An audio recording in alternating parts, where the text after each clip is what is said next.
50 கடந்த பிறகாவது அமைதியாக வாழ வேண்டும் என நினைத்தால் உன்னை வாழ்த்த மனம் இல்லாதவர்கள் இருப்பார்கள். அவர்களைப் பற்றி கவலைப்படாதே. நீ எதை செய்தாலும் அதில் ஒரு குறையை கண்டுபிடிக்கக்கூடிய மனிதர்களும் இருந்து கொண்டுதான் இருப்பார்கள். அதையும் பெரிது பண்ணாதே. உன் லட்சியம் எதுவோ அதை நோக்கி பயணம் போ. ஒன்றை மட்டும் தெரிந்து கொள். ஒவ்வொரு மனிதனும் தனித்தனி ஜென்மங்கள், தனித்தனி பிறவிகள், தனித்தனி ஆன்மாக்கள். அவர்களுக்கென்று தனித்தனி ஆசாபாசங்கள் இருக்கும், குணங்களும் இருக்கும். அதன் வழியில்தான் அவர்களின் பயணமும் இருக்கும். அவர்களை ஒழுங்குபடுத்துகிறேன் என்று வேதனைகளை சுமந்து கொள்ளாதே. அவர்கள் போகும் வரை போகட்டும். போய் ஒரு அனுபவத்தை பெற்ற பின் திரும்பி வருவார்கள். அதுவரை நீ பொறுமையாக இருக்க வேண்டும். அவர்கள் போன பாதை நல்லதா கெட்டதா என்பதை இவர்களாக உணர்ந்தால்தான் அவர்களுக்கு ஒரு உண்மை தெரியும். அந்த உண்மையை நீ முன்கூட்டியே சொன்னால் உன்னை அவர்களுக்கு பிடிக்காது. இதுதான் வாழ்க்கையின் தத்துவ உண்மை. அவர்களது பூர்வ புண்ணியத்தின் அடிப்படையில்தான் அவர்களின் குணங்களும் செயல்களும் இருக்கும்.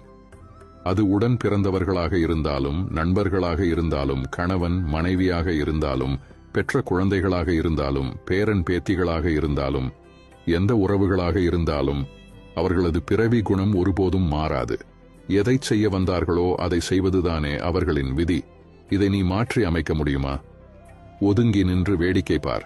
பந்த பாசத்தில் உள்ளே விழுந்து அறிவுரை சொல்லுகிறேன் என்று கெட்ட பெயரை சம்பாதித்துக் கொண்டிருக்காதே.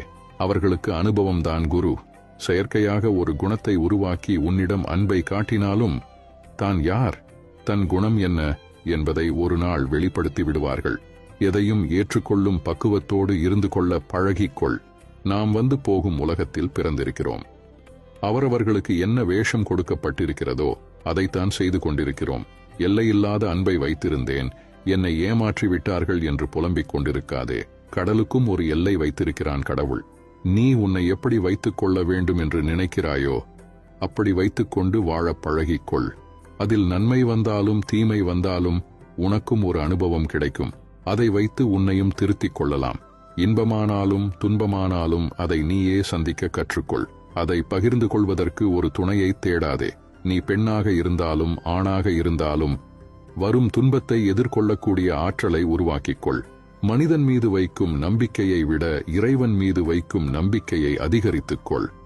உன் கண்ணீரும் உன் கவலையும் உன்னை பலவீனமாக காட்டிவிடும். அழுவதாலும் சோர்ந்து போவதாலும் ஒன்றும் நடக்கப் போவதில்லை. எப்படி இருந்தாலும் நீதான் அந்த சுமையை சுமந்து ஆக வேண்டும். அழுது சுமப்பதை காட்டிலும் ஏற்று சுமப்பது உனக்கு சிரமம் இல்லாமல் இருக்கும். தைரியமும் தன்னம்பிக்கையும் தான் ஒரு மனிதனை உலகத்தில் வாழ வைக்கும் என்ற உண்மையை உணர்ந்து கொள். இந்த பக்குவத்தை அடைந்துவிட்டால் எத்துன்பமும் உன்னை நெருங்காது என்பதை உணர்ந்து கொள்.